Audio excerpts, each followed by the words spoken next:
My name is Ezekiel Frost, and I'm speaking to you from beneath St. Margaret's Church in what used to be downtown Portland. The wooden pews above me are empty now, covered in dust and debris from the great shaking that came 3 months ago. I never imagined I'd be broadcasting from a church basement, but then again, I never imagined the world would end while I was still alive to see it. For 37 years, I taught biblical prophecy at Western Seminary. My colleagues thought I was too literal in my interpretations, too insistent that revelation meant exactly what it said. They preferred metaphorical explanations, symbolic meanings that made the ancient text more palatable to modern minds. I lost my tenure 2 years ago for refusing to soften my teachings about the end times. They said I was frightening students with outdated apocalyptic thinking. I wish I had been wrong. The first seal broke on a Tuesday morning in March. I was grading papers in my small apartment when every news channel began broadcasting the same footage. A man had emerged from the ruins of an archaeological dig in Israel, walking out of what researchers claimed was a first-century tomb. But this wasn't just any man. Malachi Dre stood before the cameras with a presence that seemed to bend reality around him. When he spoke about bringing peace to the world, every word carried weight that defied explanation. Within 72 hours, world leaders were calling him a modern-day peacemaker. Within a week, he had negotiated ceasefires in 3 active war zones. Within a month, he was addressing the United Nations as an unofficial global mediator.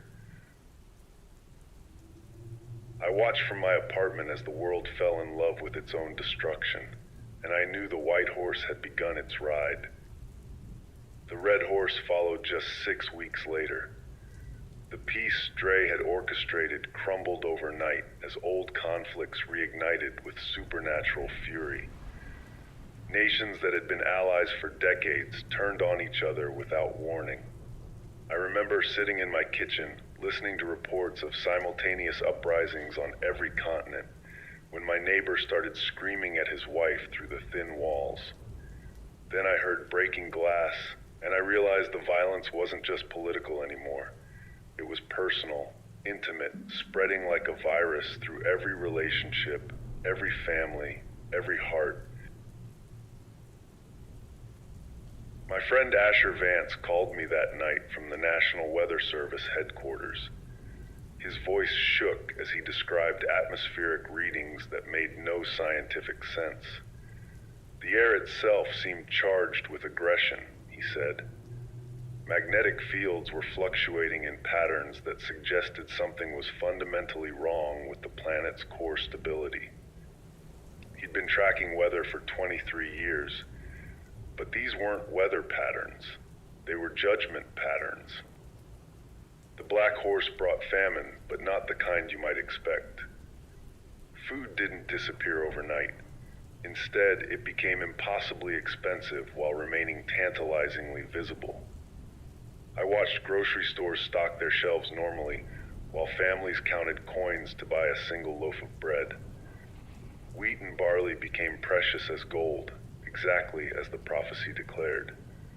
Oil and wine remained abundant for those who could afford them, creating a grotesque display of inequality that drove society toward complete breakdown. I spent my savings keeping the small Bible study group fed during those weeks. Mrs. Henderson from down the hall brought her grandchildren to our meetings because their parents had stopped providing food, too proud to ask for help, but too poor to maintain dignity. I watched those children's eyes grow hollow while their grandmother read them psalms about God's provision. Faith became the only currency that retained its value. The pale horse arrived with Tobias Creed's death. I'd known Tobias since seminary. He'd become a chaplain with the Coast Guard, ministering to sailors and their families. When he called me in early June, his voice carried a weight I'd never heard before. He'd been tracking mortality statistics as part of his chaplain duties, and the numbers were impossible to ignore. Death rates had quadrupled globally in just 8 weeks, not from war or famine alone, but from a combination of violence, disease, wild animals, and what he could only describe as despair itself becoming lethal. Tobias died 3 days after our last conversation. His wife found him in his study, slumped over reports he'd been compiling about increased animal attacks on humans. Bears and wolves were leaving their territories to hunt in populated areas. Domestic dogs were turning on their owners. Even house cats were displaying predatory behavior toward children. Creation itself was groaning, crying out for release from the corruption that had infected every living thing.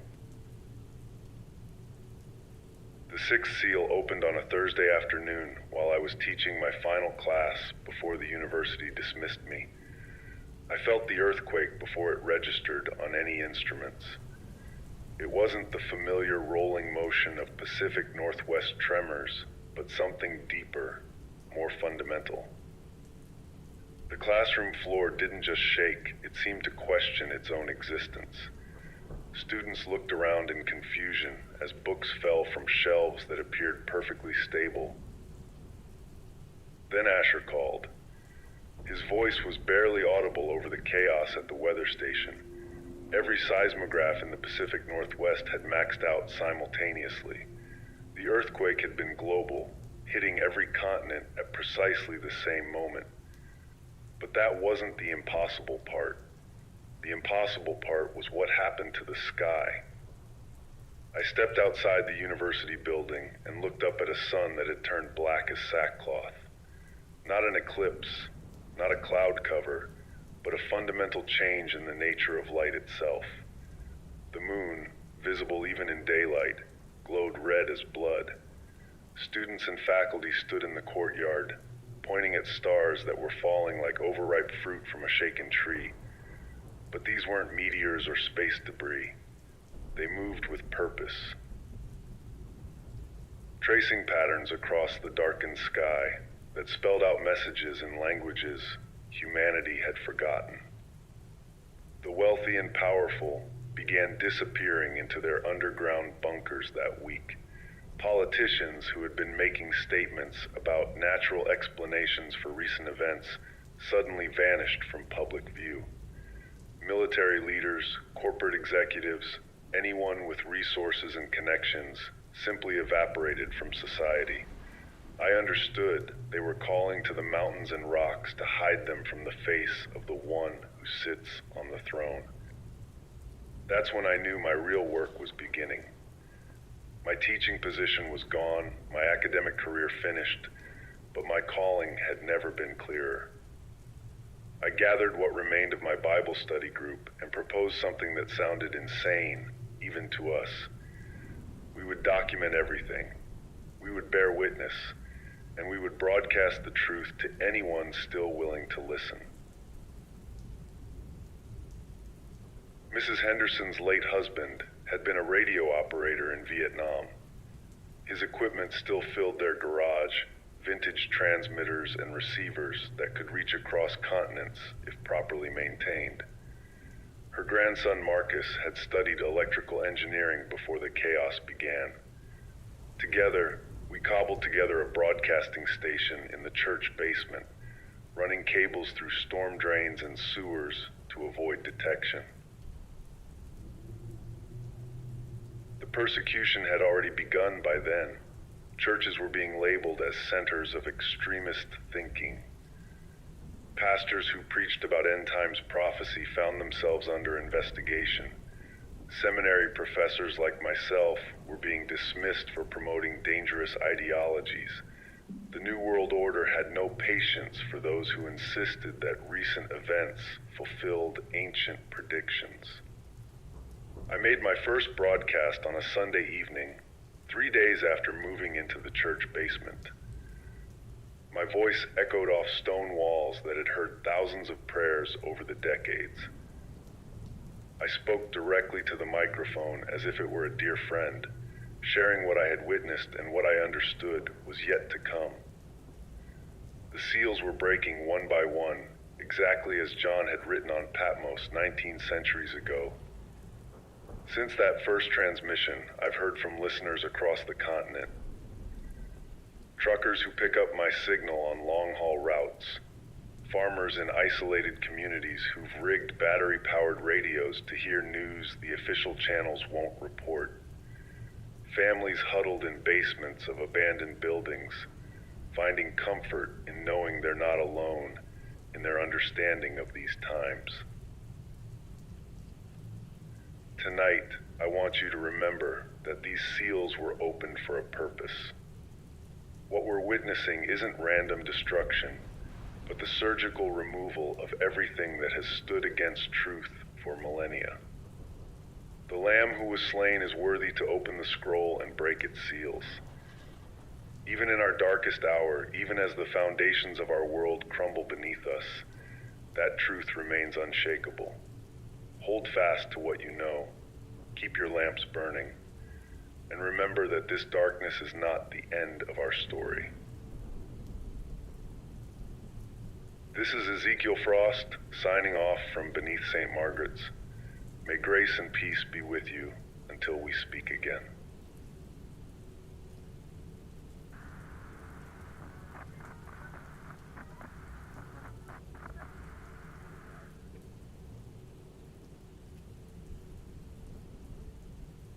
This is Ezekiel Frost, broadcasting from a new location tonight.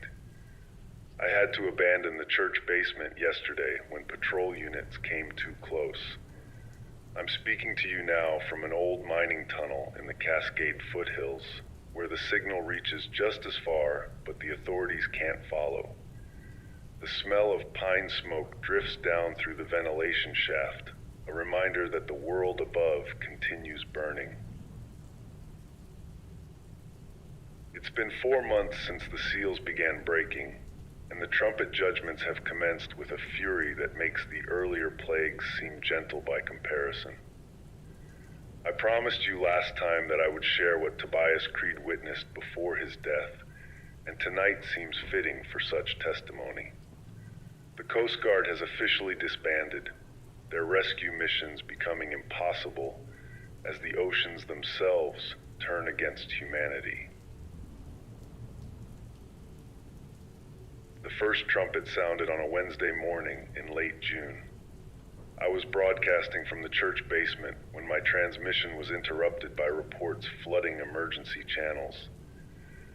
Hail was falling across the western United States, but this wasn't ordinary weather. Mixed with the ice came fire and blood, exactly as the prophecy described. I watched through the basement window as golf ball-sized hailstones struck the courtyard above, each impact releasing sparks that ignited whatever they touched. The rain that followed wasn't water but liquid flame that burned without consuming. Trees caught fire but continued growing. Grass blazed while remaining green. I ventured outside during a brief lull and touched a burning blade of grass that felt cool against my fingertips while appearing to burn with intense heat. A third of all vegetation was consumed that day, yet somehow agriculture didn't collapse immediately. The earth itself seemed to be learning new rules of existence. My friend Asher Vance had positioned himself at Mount Hood Observatory when the second trumpet announced itself. He called me 3 days later from a payphone in what remained of Newport, his voice hollow with exhaustion. A burning mountain had been thrown into the Pacific Ocean just after dawn on Saturday. Not a volcano, he insisted, but an actual mountain mass engulfed in flames that moved with purpose rather than falling with gravity. Asher described standing on the observatory deck, watching through telescopes as this impossible object approached the coastline. It struck the ocean 30 miles offshore, with an impact that should have created tsunamis reaching inland for hundreds of miles. Instead, the water simply absorbed the mountain and began changing color. Within 6 hours, a third of the Pacific had turned red as blood. Every living creature in that section of ocean died instantly, their bodies floating to the surface in patterns that resembled ancient script. The fishing industry collapsed overnight. Container ships crossing the affected waters reported engine failures and navigation system malfunctions. Tobias Creed had been aboard the Coast Guard cutter Vigilant when they attempted a rescue mission in the bloodied waters. He told me later that the ocean felt different against their hull, thicker somehow, as if the molecular structure of seawater had been fundamentally altered. The third trumpet brought Wormwood, a star that fell from heaven burning like a torch. But Cyrus Harlow, who had spent 15 years managing Portland's water treatment facility, helped me understand that this wasn't a celestial object in any conventional sense. He reached me through a ham radio operator 2 weeks after the star fell, broadcasting from an emergency shelter near the Columbia River. Cyrus had been monitoring water quality when every sensor in his facility began registering impossible readings. The star had fallen into the headwaters of the Columbia, and within hours the bitterness had spread through every tributary, every aquifer, every underground spring feeding the western water system. Not pollution in any recognizable form, but a fundamental change in the water's essence that made it toxic to human consumption while leaving it clear and odorless. Thousands died from drinking water that appeared perfectly safe. Cyrus saved his facility staff by recognizing the crisis early and switching to reserve tanks, but he couldn't warn everyone. He spent those 2 weeks watching people he'd known for decades succumb to an invisible poison that flowed from every tap, every well, every natural spring they'd trusted their entire lives. The fourth trumpet struck when the sun, moon, and stars were darkened by a third. I experienced this judgment while moving from the church basement to my current location. The journey should have taken 6 hours in daylight, but I found myself traveling through a world where day and night had lost their meaning. The sun appeared 2/3 smaller, providing barely enough light to navigate by. The moon offered no illumination whatsoever, hanging in the sky like a dark wound against the stars. Navigation became impossible without compass and map. GPS satellites had failed or been affected by whatever force was altering celestial mechanics. I stumbled through forests where shadows seemed deeper than the darkness around them, where noon felt like late twilight and midnight brought absolute blackness that pressed against my skin like a physical weight. During that journey, I encountered a man calling himself Elias Rowan. He'd been a research entomologist at Oregon State before the catastrophes began, studying insect behavior patterns in response to environmental changes. Now he was documenting something far more disturbing. The creatures emerging from what Scripture calls the bottomless pit weren't insects in any biological sense, though they resembled locusts in their basic structure. Elias had captured one of these beings in a specially designed container and was studying its anatomy when we met at an abandoned gas station. He showed me specimens that defied every principle of evolutionary biology. They possessed intelligence that manifested in coordinated hunting patterns, yet displayed no brain structure capable of supporting such cognition. Their wing beats created sounds that induced psychological torment in humans while leaving animals completely unaffected. Most unsettling was their apparent moral programming. These creatures could distinguish between those who bore the seal of God on their foreheads and those who didn't, though Elias admitted he couldn't detect any physical marking that would explain such discrimination. They attacked with precision, inflicting pain that lasted exactly 5 months while carefully avoiding fatal injury. Elias had theorized that they operated according to supernatural directives, rather than biological imperatives. The fifth trumpet had opened the abyss beneath Mount Tabor, according to reports I'd received from contacts in the Portland area. The creatures poured forth like smoke from a great furnace, their emergence darkening the air for miles around. But the real terror wasn't their appearance, it was their purpose.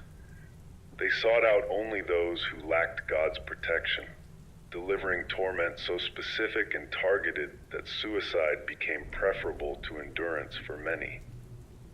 I witnessed this judgment personally when a swarm encountered our small group during my journey to the mining tunnel.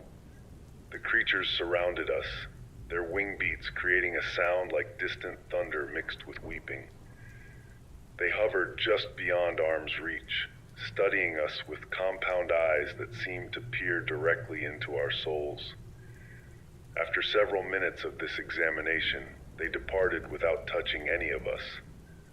We understood then that some mark, invisible to human perception, had identified us as belonging to the Lamb. The sixth trumpet brought war on a scale that defied comprehension. Jonah Black had been a chaplain with the Army's 3rd Infantry Division when 200 million supernatural warriors were released from the Euphrates River. He managed to contact me through a shortwave radio before his unit was overrun, describing mounted figures that breathed fire, smoke, and sulfur from mouths that weren't entirely human. These weren't soldiers in any conventional sense, Jonah explained. They moved with purpose that transcended military strategy, targeting specific individuals across vast distances with supernatural accuracy. Their mounts possessed heads like lions, but tails like serpents, inflicting death through means that battlefield medicine couldn't address.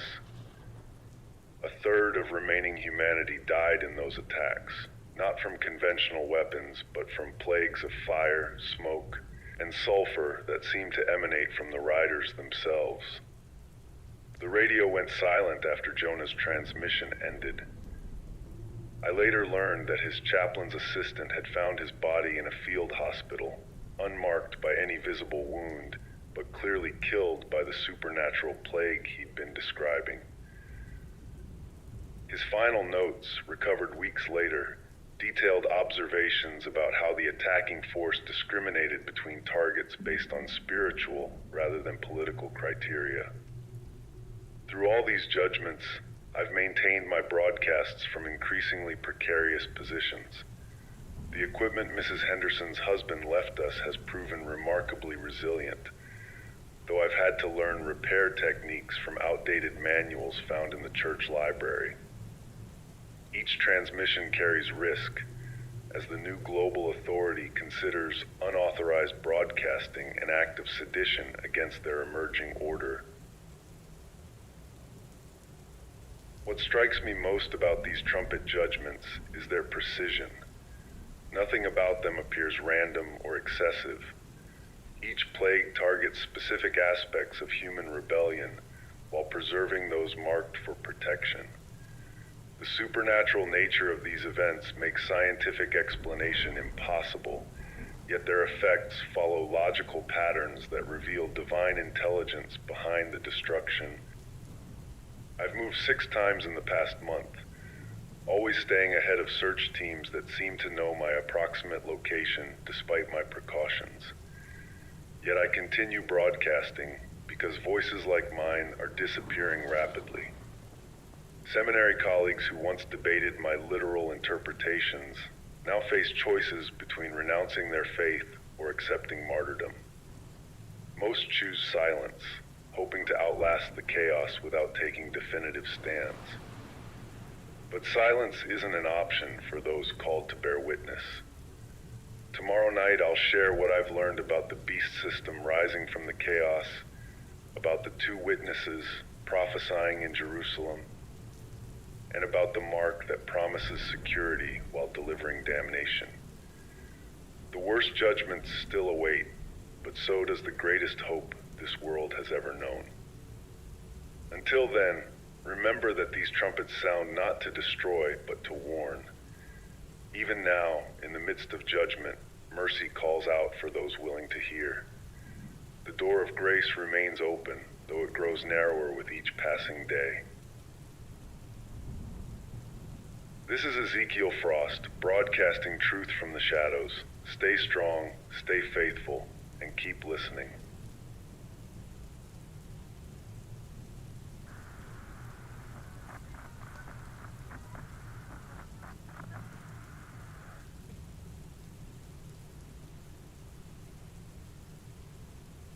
This is Ezekiel Frost, and tonight I broadcast from deeper underground than ever before. The mining tunnel system extends for miles beneath these mountains, carved by men who sought precious metals but unknowingly prepared sanctuary for darker times. Above me, the surface world transforms daily into something unrecognizable, while down here in the earth's embrace, truth echoes off stone walls that have never heard a lie. 7 months have passed since the seals began breaking, and we've reached the midpoint of what Scripture calls the Great Tribulation. The trumpet judgments concluded with horrors beyond description, but what follows makes those plagues seem like gentle warnings. The beast has risen from political chaos, and his mark spreads across the globe like a spiritual infection that promises security while delivering slavery. Silas Vaughn contacted me 3 weeks ago through an encrypted shortwave frequency. He'd been working as a maintenance supervisor for Jerusalem's municipal utilities when the 2 witnesses began their ministry in the city. Silas isn't particularly religious, he admitted, but what he observed defied every rational explanation his engineering background could provide. 2 men had appeared in the old city, dressed in rough clothing that never seemed to wear out, despite constant exposure to elements and hostility. These witnesses, Silas reported, possessed authority over nature itself. When Jerusalem's mayor ordered police to arrest them for disturbing the peace, fire proceeded from their mouths and consumed the officers' weapons without harming the men holding them. When the city attempted to cut off water supplies to force them from the area, they turned the municipal water bitter until officials restored full access. Most dramatically, when the regional governor threatened military action, they spoke to the sky and rain ceased falling for 42 days. Silas watched from rooftops as crowds gathered daily to hear these men prophesy against the emerging global system. Their message never varied: repentance before the final judgments, recognition of the true Messiah, and warning about the mark being prepared for mandatory distribution. The witnesses spoke with authority that penetrated hearts and minds, converting some listeners while driving others to murderous rage. Meanwhile, Matthias Locke had been tracking the rise of the beast system from his position within intelligence networks. Matthias reached me through dead drops and coded messages, sharing analysis that painted a terrifying picture of coordinated global transformation. The charismatic leader who had emerged during the seal judgments was consolidating power through mechanisms that bypassed traditional governmental structures. Matthias documented how Malachi Dre had positioned loyalists in key technological infrastructure roles across every nation: banking systems, communication networks, transportation hubs, and supply chains now operated under unified command structure that transcended national boundaries. What appeared to be natural evolution toward global cooperation was actually calculated subjugation, implemented through supernatural insight and human ambition. The mark itself represented technological achievement that Matthias couldn't fully explain. Thaddeus Kane, a programmer who had helped develop early prototypes before recognizing their true purpose, described the system as combining biometric identification with economic control and spiritual allegiance. The mark integrated seamlessly with human tissue while providing access to all services necessary for modern survival. Thaddeus had fled his programming position when he understood that the mark required more than technological compliance. Each recipient underwent what developers called synchronization, a process that aligned individual consciousness with the collective network. Those who received the mark reported feeling immediate relief from anxiety, depression, and spiritual questioning. They also lost capacity for independent moral reasoning and developed unwavering loyalty to the global system. Gideon Stroud chose to refuse the mark despite understanding the consequences. He'd been managing a grocery distribution center in Sacramento when mandatory implementation began in late July. Gideon contacted me from a wilderness camp where he'd joined other refugees who had rejected the system. His description of life without the mark revealed how thoroughly society had been transformed. Banking access terminated immediately upon refusal. Employment became impossible without mark verification. Public transportation required scanning for entry. Even basic necessities like food and medicine were restricted to marked individuals. Gideon's group survived through hunting, foraging, and occasional aid from sympathetic marked individuals who risked their own status to help the unmarked survive. Most challenging was the social isolation. Marked individuals displayed programmed hostility toward those outside the system, reporting unmarked encounters to authorities while genuinely believing they were protecting society from dangerous elements. Families divided overnight as marked members turned against unmarked relatives with conviction that felt authentic but originated from their technological conversion. During this period, I experienced divine protection that defied rational explanation.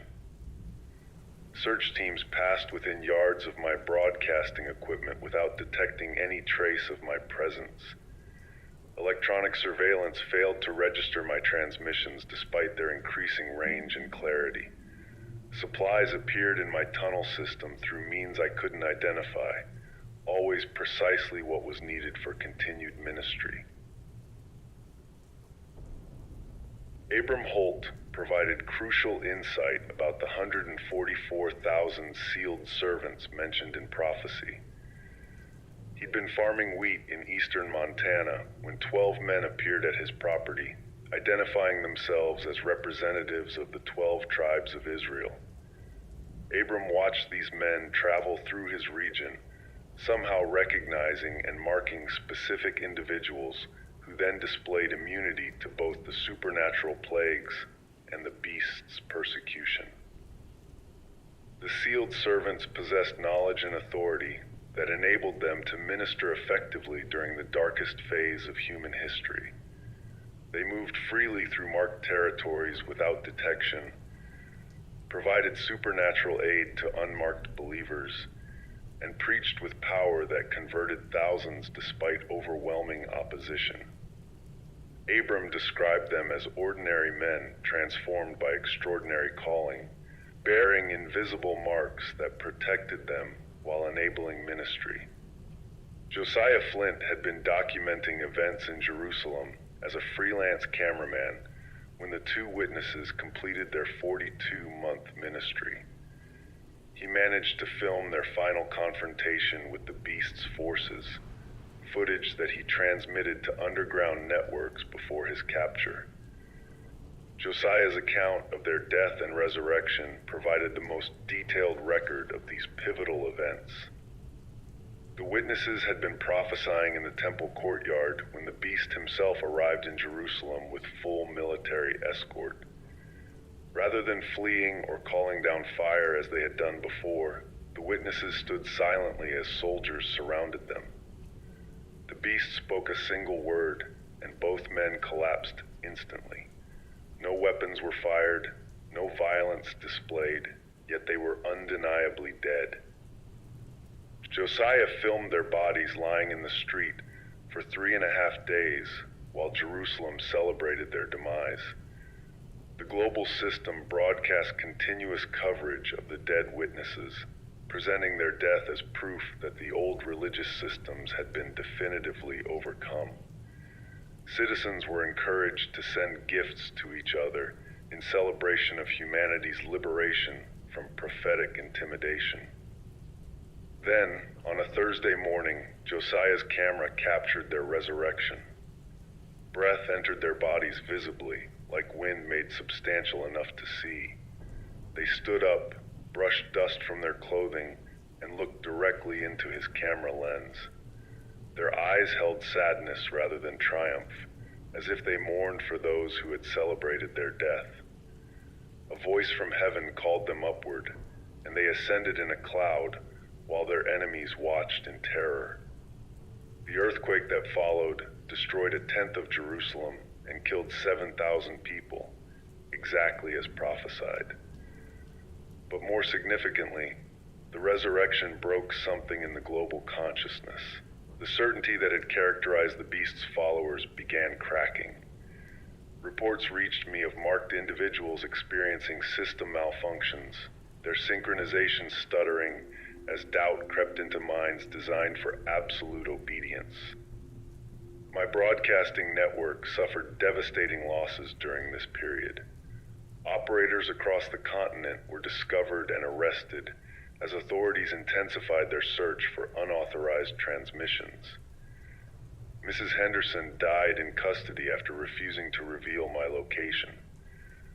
Marcus, her grandson, managed to escape but lost an arm during interrogation. The cost of truth-telling had become blood and suffering for those brave enough to continue. Yet, new voices joined our remaining network. Levi Mercer, a physician who had been treating unmarked patients in secret, began sharing medical observations about the mark's effects on human physiology. Samuel Corin, a park ranger who had guided unmarked groups through wilderness escape routes, provided tactical intelligence about safe travel corridors. The beast system grew stronger daily, but so did the supernatural protection available to those who remained faithful. I discovered that prayer changed the fundamental nature of my circumstances, rather than simply providing emotional comfort. Specific requests for safety, provision, and communication resulted in tangible alterations to my environment that couldn't be explained through coincidence or natural processes. As I speak tonight, the beast prepares for his final assault against those who refuse his mark. Intelligence reports suggest a comprehensive operation designed to eliminate all unmarked humans within 60 days. The 2 witnesses are gone, their ministry complete. The sealed servants continue their work, but face increasing opposition as the beast's power reaches its zenith. Tomorrow, I'll share accounts of the bold judgments, the final outpouring of divine wrath upon a world that has chosen deception over truth. These will be the darkest days in human history, but they lead toward dawn. The beast's apparent victory approaches its moment of complete reversal. Continue to resist the mark, regardless of consequences. What seems like prudent compromise leads to spiritual death more final than physical martyrdom. The system offers temporary security while stealing eternal souls. Choose suffering over surrender.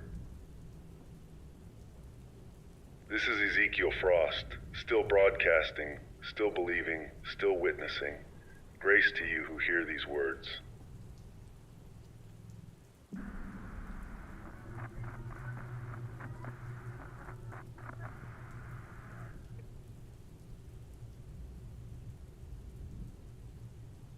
This is Ezekiel Frost, and I'm broadcasting from the deepest section of these mountain tunnels. The entrance collapsed yesterday during another earthquake, sealing me inside with enough supplies to last several weeks. Perhaps this is where my story ends, Or perhaps this isolation is divine protection for what comes next. Either way, I continue transmitting while power remains, and my voice can still reach those who need to hear truth. 10 months have passed since the seals began breaking, and we've entered the final phase of judgment. The bowl plagues pour out with intensity that makes previous catastrophes seem like gentle corrections. What I'm about to share represents testimony from the last witnesses to survive the Great Tribulation. Their accounts reach me through methods I cannot explain, carried by voices that penetrate stone and steel to find my buried receiver. The first bowl brought sores upon those who bore the mark of the beast. Levi Mercer transmitted his medical observations from an underground clinic hidden beneath Seattle's abandoned financial district. As one of the few physicians still treating unmarked patients, Levy had opportunity to examine the plague's effects on marked individuals who sought help despite systemic prohibitions against treating the unmarked. Levi described lesions that appeared overnight on every person who had received the beast's mark. The sores weren't bacterial or viral infections, but seemed to originate from within the mark technology itself. The biometric implants that had provided seamless integration with global systems began producing painful, oozing wounds that resisted all medical intervention. Antibiotics proved useless. Surgical removal was impossible because the marks had integrated too thoroughly with nervous and circulatory systems. Most disturbing was the psychological component. Marked individuals experienced the sores as punishment for some unspecified transgression, though their synchronized minds couldn't identify what they had done wrong. They sought medical help while simultaneously reporting unmarked physicians to authorities, creating surreal situations where patients betrayed doctors who were attempting to provide relief.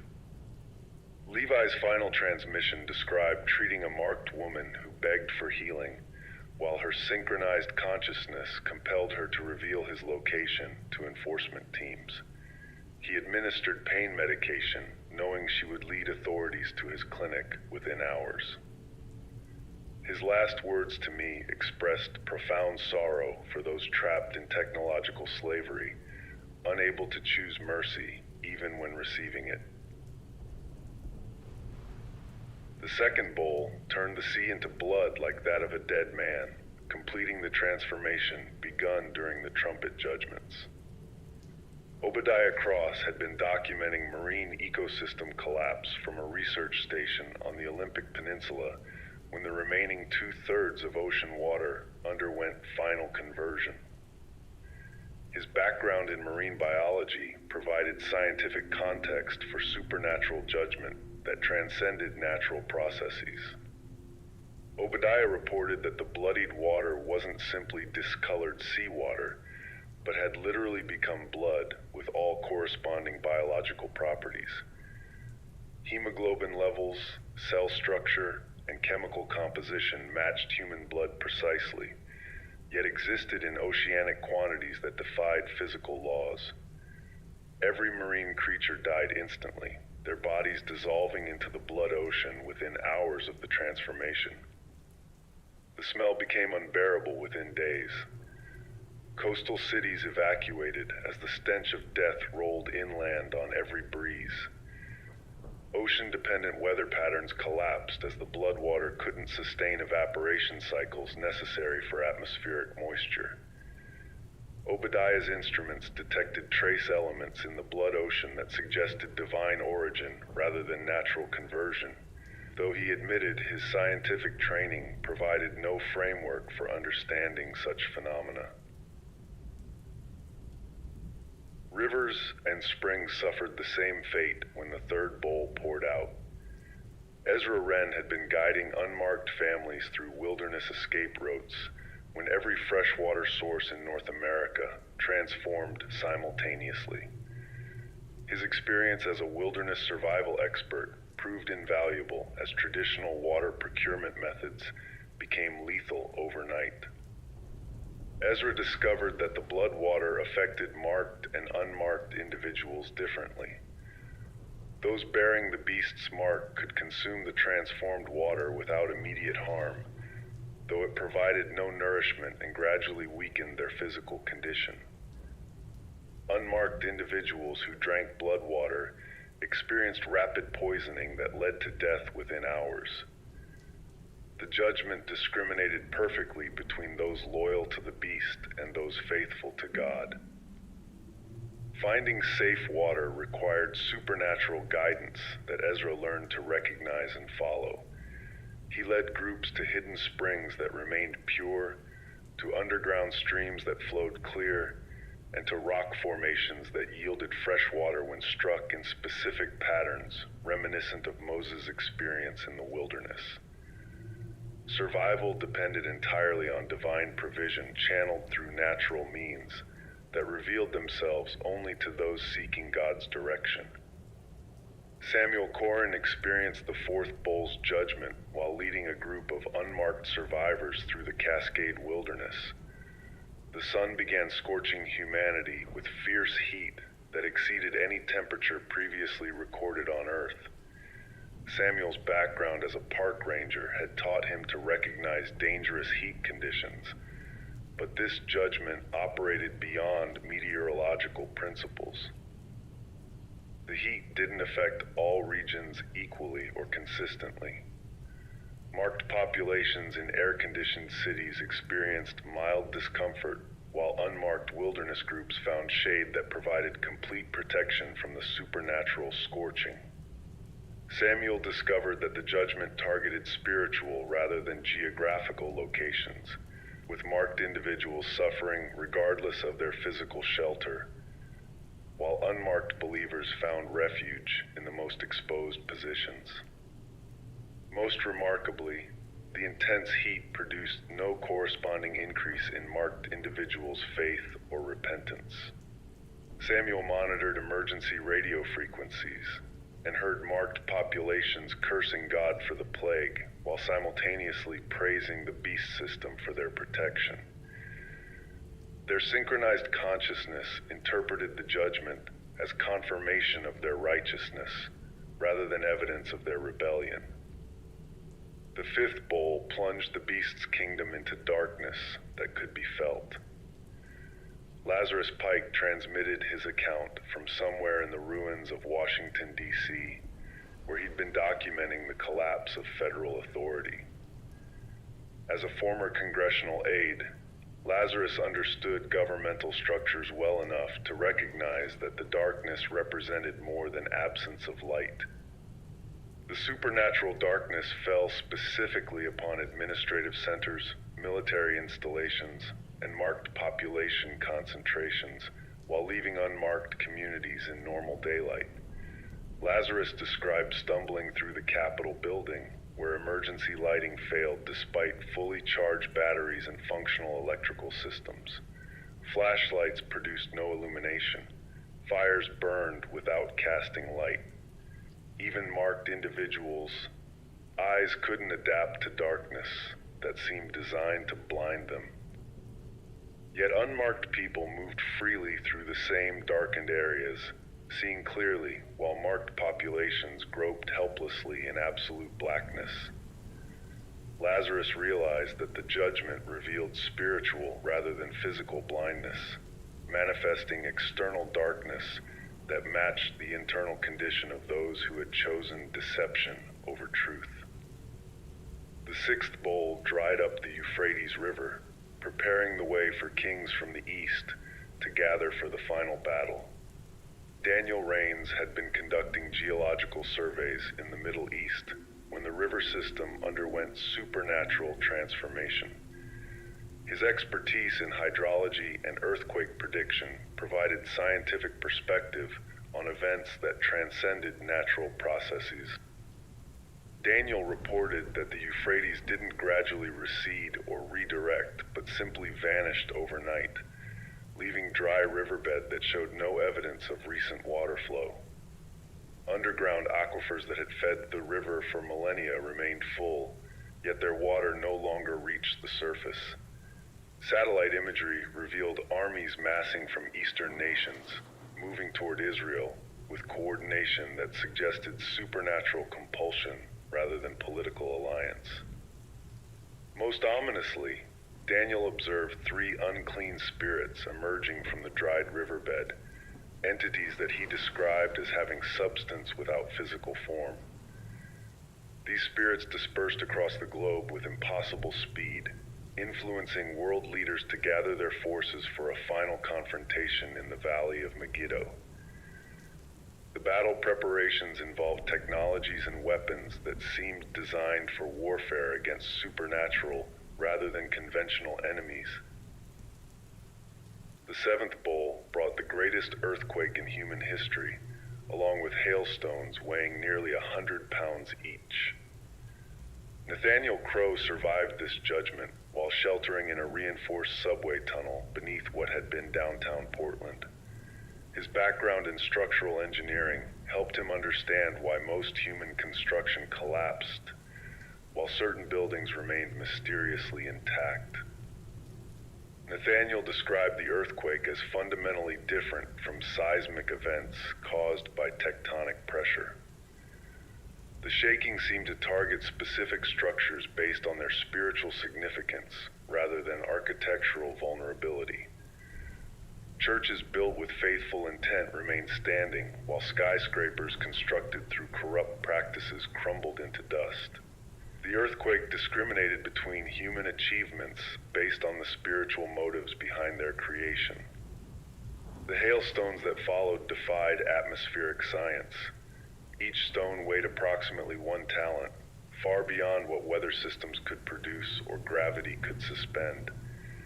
They fell with precision that avoided unmarked individuals while striking marked populations with devastating accuracy. Nathaniel watched from his tunnel entrance as hailstones destroyed marked residential areas while leaving unmarked refugee camps completely untouched. Throughout these final judgments, I maintained contact with Jonathan Vane, a former seminary student who had been experiencing visions that paralleled John's revelation. Jonathan's dreams provided advance warning about each bowl judgment, allowing our network to prepare and find appropriate shelter. His visions revealed details about divine timing and purpose that helped us understand why these plagues were necessary rather than merely punitive. Jonathan saw the bowls as surgical instruments, removing final obstacles to Christ's kingdom rather than expressions of divine anger. Each judgment targeted specific aspects of human rebellion while preserving those destined for redemption. The apparent destruction was actually purification, clearing away everything that couldn't survive contact with perfect holiness. My equipment has been failing intermittently as electromagnetic disturbances increase with each judgment. Power sources that should have depleted weeks ago continue functioning through means I can't explain. The tunnel system itself seems to expand when needed, revealing passages that weren't there before, while concealing entrances from surface searches that grow more desperate daily. The marked population's response to these judgments reveals how thoroughly the beast system has corrupted human nature. Despite experiencing undeniable supernatural affliction, marked individuals continue praising the beast while cursing God for their suffering. Their synchronized consciousness prevents them from recognizing the source of their protection or the cause of their judgment. Underground networks report similar phenomena worldwide. Unmarked believers experience supernatural provision and protection while enduring physical hardship and social persecution. Marked populations enjoy technological comfort while suffering spiritual blindness and supernatural affliction. The division between these groups has become absolute, with no possibility of communication or mutual understanding. I've documented testimonies from dozens of witnesses during these bold judgments, each account confirming that we approach the final confrontation between good and evil. The The beast's power reaches its zenith, just as divine judgment completes its work of separation. Those who belong to the Lamb have been refined through suffering, while those who serve the beast have been hardened through prosperity. Tomorrow I'll share what may be my final transmission, describing signs that suggest fundamental change approaches. The great battle draws near, and with it the resolution of all things. Until then, hold fast to what you've received. The darkest hour precedes the dawn. This is Ezekiel Frost, broadcasting from the depths, trusting in heights beyond sight.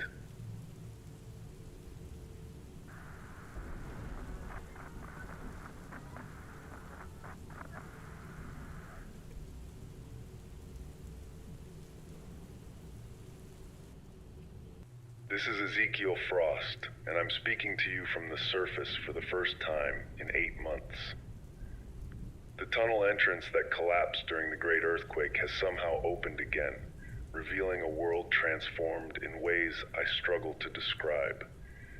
The air tastes different, cleaner, as if creation itself is breathing differently than before. Something fundamental has shifted, though I confess I don't fully understand what. 13 months have passed since the seals first began breaking, and silence has replaced the chaos that defined our recent existence. The beast's communication networks went dark 3 days ago without explanation. The marked technology simply stopped functioning overnight, leaving millions of synchronized individuals suddenly alone with thoughts they hadn't controlled for months. The transition has been traumatic for many, their consciousness struggling to reintegrate after prolonged technological suppression. Caleb Doran reached me yesterday through conventional radio, his transmission crackling with interference from electromagnetic disturbances that continue affecting global communications. He'd been leading unmarked military personnel in guerrilla operations against beast forces when the great battle commenced in the valley of Megiddo. What he described defies conventional understanding of warfare, yet his account carries authenticity that demands consideration. Caleb reported that armies from every nation had gathered with weapons designed for supernatural conflict. Energy systems powered by unknown technology, aircraft that moved without visible propulsion, ground forces equipped with gear that seemed more suited for spiritual warfare than conventional combat. The assembled forces represented every military tradition on Earth, united under the beast's command for purposes that transcended political objectives. Then, just as battle commenced, the sky opened in ways that atmospheric science couldn't explain. Caleb described light that pierced through dimensions rather than simply illuminating surfaces.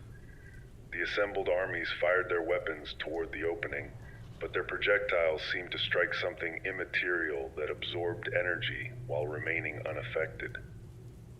The battle lasted only moments before the beast's forces collapsed without apparent cause, their sophisticated equipment failing simultaneously across the entire valley. Elijah Strick had positioned himself on Mount Carmel to observe the confrontation from a safe distance. His background in astronomy helped him recognize that the lights appearing in the sky weren't natural phenomena, but represented intervention from beyond our physical realm. The opening heavens revealed depth that extended infinitely upward, with movement suggesting approach of something vast and purposeful. What emerged from that opening wasn't visible in conventional terms, Elijah explained, but its effects were undeniable. The beast's armies simply stopped fighting, their weapons falling silent, as if someone had disconnected power to their entire operation. Leaders who had commanded with absolute authority stood confused and directionless, their supernatural backing withdrawn as suddenly as it had been granted. Stephen Hale contributed theological perspective. He'd been studying biblical chronology throughout the tribulation, tracking prophetic fulfillment with scholarly precision. According to his calculations, the judgments had followed scriptural timelines exactly, suggesting divine orchestration rather than random catastrophe. Stephen theorized that what we interpreted as the beast's defeat might represent something more complex than simple victory over evil.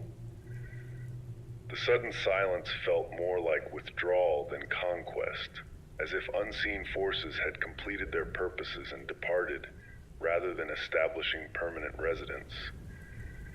His uncertainty reflected questions that many survivors shared about what exactly had transpired during those crucial moments. Reports from across the globe described similar patterns of sudden cessation. Micah Brandt transmitted from the ruins of Geneva, where the Beast's global headquarters had operated until 3 days ago. The massive complex simply emptied overnight, with no evidence of evacuation or departure. Security systems deactivated, databases wiped clean, and communication arrays powered down in coordinated sequence that suggested planned withdrawal rather than defeat. The marked population exhibits varying degrees of recovery from their technological synchronization. Some individuals regain independent consciousness within hours, expressing confusion about their recent actions and allegiances. Others remain in catatonic states, their minds apparently damaged by prolonged artificial integration. A few maintain loyalty to the fallen system, though they can no longer access its network or receive its guidance.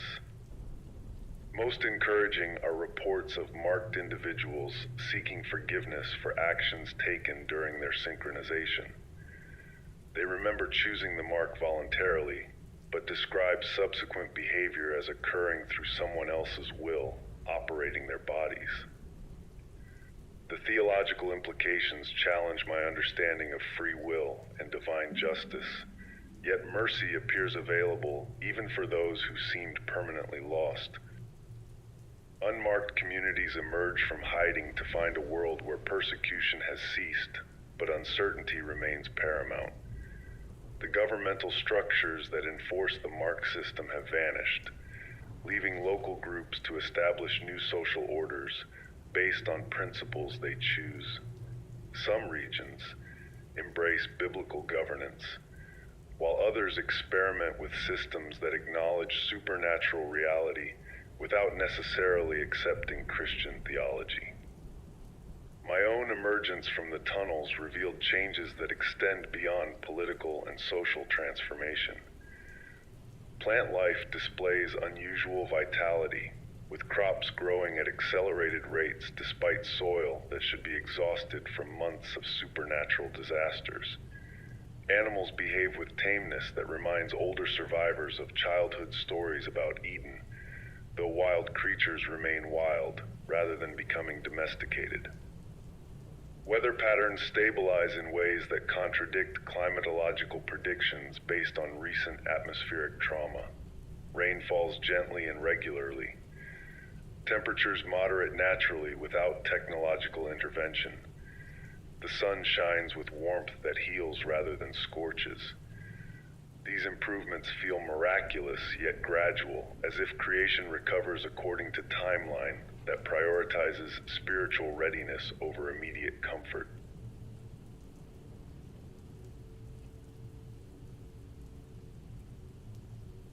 Communication networks remain unreliable, making coordination between survivor communities difficult. We piece together information about global conditions through fragmented reports and personal testimonies. The picture emerging suggests widespread renewal alongside continued uncertainty about permanent versus temporary nature of recent changes. Some survivors interpret events as fulfillment of millennial prophecies, expecting Christ's visible kingdom to manifest immediately. Others remain cautious, wondering whether we're experiencing temporary reprieve before final testing. Theological debates that seemed academic during normal times now carry practical implications for how communities should organize and prepare for unknown futures. I find myself wrestling with questions that my seminary training didn't adequately address. The supernatural events we've witnessed confirm biblical prophecy's literal accuracy, yet their conclusion feels more mysterious than triumphant. Victory has come, but not in forms we expected. Restoration has begun, but proceeds through processes that require faith rather than providing certainty. My broadcasting continues partly from habit and partly from conviction that voices of witness remain necessary. New listeners join our frequencies daily, seeking understanding of experiences that challenge conventional worldviews. Some are former skeptics forced to acknowledge supernatural reality. Others are longtime believers questioning why deliverance feels different from their expectations. The underground network that sustained us during persecution now emerges to serve different purposes. Instead of hiding truth from hostile authorities, we're sharing hope with confused populations struggling to rebuild civilization without technological systems they've grown dependent upon. The skills that kept us alive during tribulation prove valuable for establishing sustainable communities in the aftermath. My greatest discovery during these months of witness has been that faith deepens through mystery rather than resolution. The God who spoke through ancient prophets continues speaking through current events, but his voice carries nuances that demand careful listening rather than quick interpretation. What we've experienced confirms his sovereignty, while revealing his methods remain beyond complete human comprehension. As I prepare to end what may be my final transmission, I reflect on the privilege of witnessing prophecy fulfilled in my generation. The cost has been tremendous, yet the experience has revealed dimensions of divine character that could only be known through participation in his ultimate plan for human history. To those who hear this broadcast, whether tonight or years from now when someone discovers these recordings, remember that truth endures beyond the systems that oppose it. Faith survives the darkest circumstances. Hope emerges from the most unlikely places, and love proves stronger than every force arrayed against it. This is Ezekiel Frost, last witness to the Great Tribulation, first herald of whatever comes next. The future remains unwritten, but the author of all stories continues his work among us. Until we meet again, may grace guide your steps into the dawn of something new.